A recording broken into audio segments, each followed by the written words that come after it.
de Villiers de l'Isle-Adam, extrait du recueil Contes cruels, Sentimentalisme.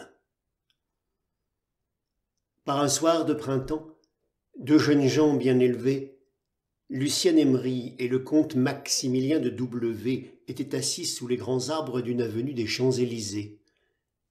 Lucienne est cette belle jeune femme à jamais parée de toilettes noires dont le visage est d'une pâleur de marbre et dont l'histoire est inconnue.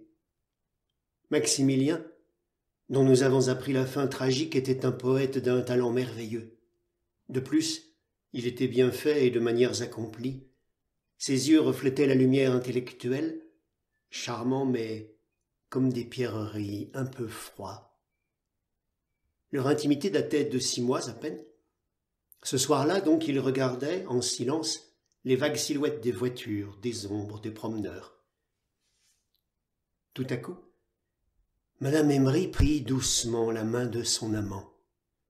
« Ne vous semble-t-il pas, mon ami, lui dit-elle, que, sans cesse agité d'impressions artificielles et, pour ainsi dire, abstraites, les grands artistes comme vous finissent par émousser en eux la faculté de subir réellement les tourments ou les voluptés qui leur sont dévolues par le sort.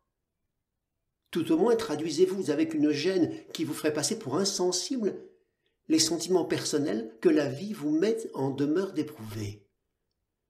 Il semblerait alors avoir la froide mesure de vos mouvements que vous ne palpitez que par courtoisie.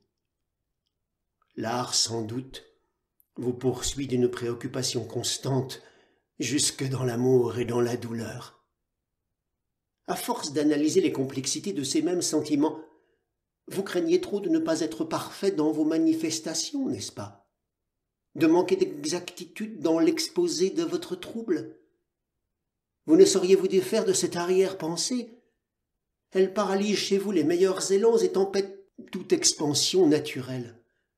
On dirait que, prince d'un autre univers, une foule invisible ne cesse de vous environner, prête à la critique ou à l'ovation. Lorsqu'un grand bonheur ou un grand malheur vous arrive, ce qui s'éveille en vous tout d'abord, avant même que votre esprit s'en soit bien rendu compte, c'est l'obscur désir d'aller trouver quelque comédien hors ligne pour lui demander quels sont les gestes convenables où vous devez vous laisser emporter par les circonstances. L'art conduirait-il à l'endurcissement? Cela m'inquiète. Lucienne, répondit le comte, j'ai connu certains chanteurs qui, auprès du lit de mort de sa fiancée, et entendant la sœur de celle-ci se répandre en sanglots convulsifs, ne pouvaient s'empêcher de remarquer, malgré son affliction, les défauts d'émission vocale qu'il y avait lieu de signaler dans ses sanglots et songeaient vaguement aux exercices propres à leur donner plus de corps. Ceci vous semble mal?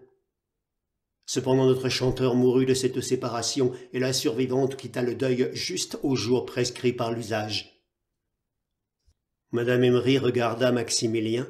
« À vous entendre, dit-elle, il serait difficile de préciser en quoi consiste la sensibilité véritable et à quel signe on peut la reconnaître. »« Je veux bien dissiper vos doutes à ce sujet, répondit en souriant M. de W, mais les termes techniques sont déplaisants et je crains... Laissez donc. J'ai mon bouquet de violettes de Parme, vous avez votre cigare, je vous écoute. » Eh bien, soit.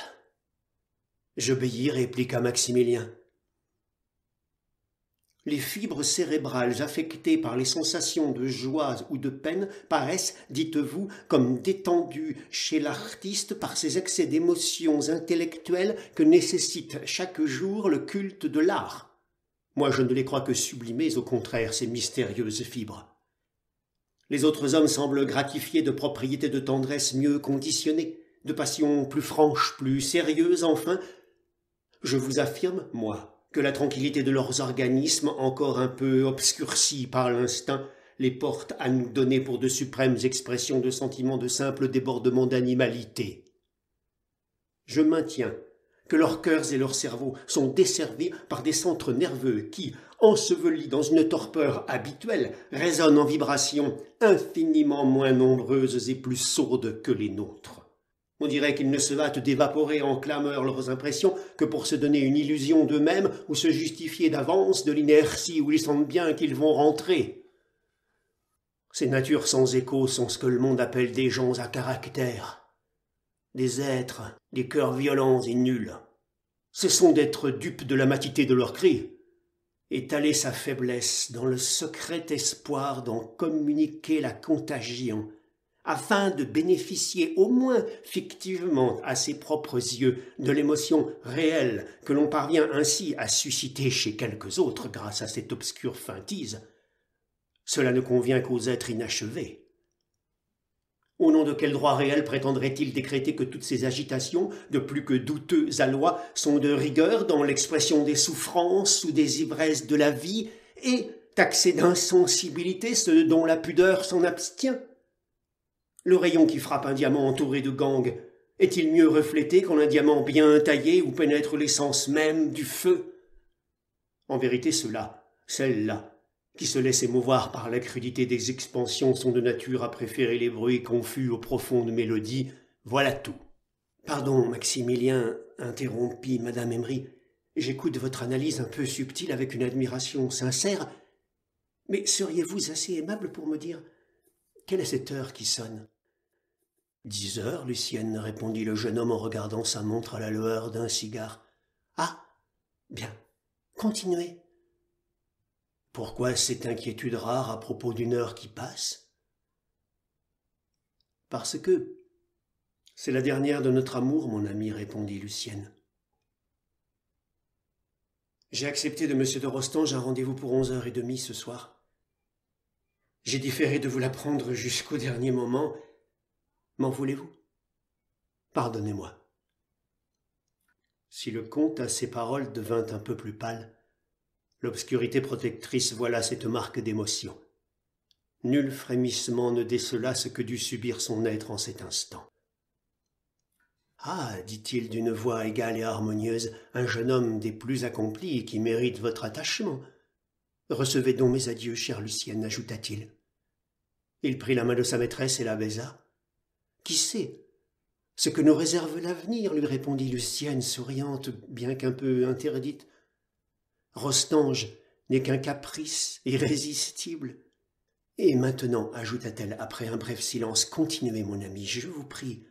Je voudrais apprendre avant de nous quitter ce qui donne le droit aux grands artistes de tant dédaigner les façons des autres hommes. Un instant se passa, terrible, muet, entre les deux amants. Nous ressentons, en un mot, les sensations ordinaires, reprit Maximilien, avec autant d'intensité que quiconque. Oui, le fait naturel instinctif d'une sensation, nous l'éprouvons physiquement tout comme les autres. Mais c'est seulement, tout d'abord, que nous le ressentons de cette manière humaine.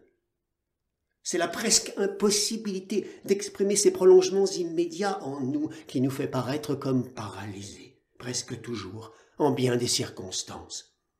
Au moment où les autres hommes sont déjà parvenus à l'oubli faute de vitalité suffisante, elles grandissent en notre être. Tenez, comme les rumeurs de la houle lorsqu'on approche de la mer.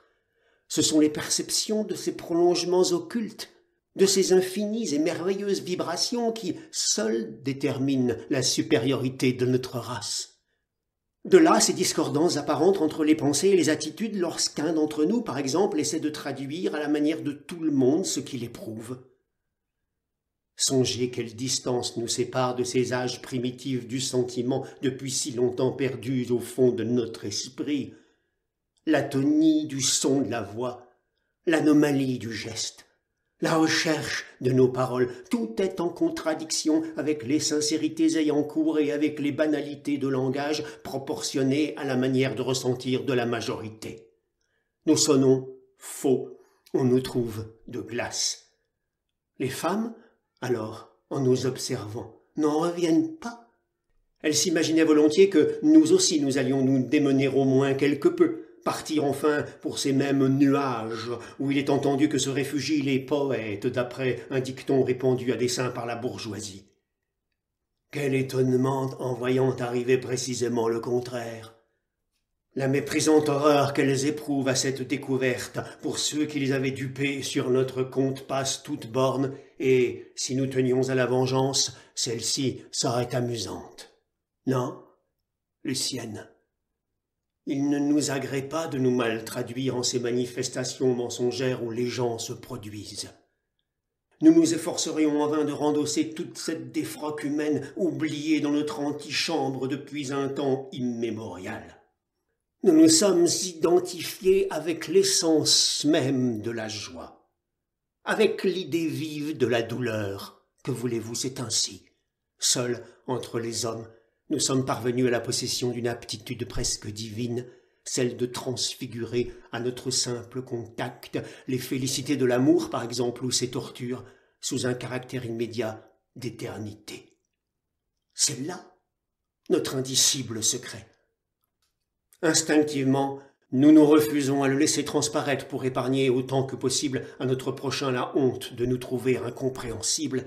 Hélas, nous sommes pareils à ces cristaux puissants où dort en Orient le pur esprit des roses mortes et qui sont hermétiquement voilés d'une triple enveloppe de cire, d'or et de parchemin. Une seule larme de leur essence.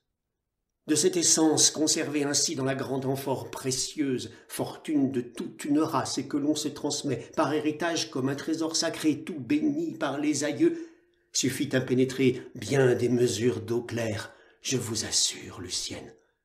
Et celles-ci, à leur tour, suffisent à embaumer bien des demeures, bien des tombeaux durant de longues années. Mais nous ne sommes point pareils et c'est là notre crime, à ces flacons remplis de banals parfums, tristes et stériles fioles qu'on dédaigne le plus souvent de refermer et dont la vertu s'aigrit ou s'évente à tous les souffles qui passent. Ayant conquis une pureté de sensations inaccessible aux profanes, nous deviendrions menteurs à nos propres yeux si nous empruntions les pantomimes reçues et les expressions consacrées dont le vulgaire se contente. Nous nous hâterions en conscience de le dissuader s'il ajoutait foi ne fût-ce qu'un instant, au premier cri que parfois nous arrache une incidence heureuse ou fatale. C'est à la juste notion de sincérité que nous devons d'être sobres dans les gestes, scrupuleux dans les paroles, réservés dans les enthousiasmes, contenus dans les désespoirs.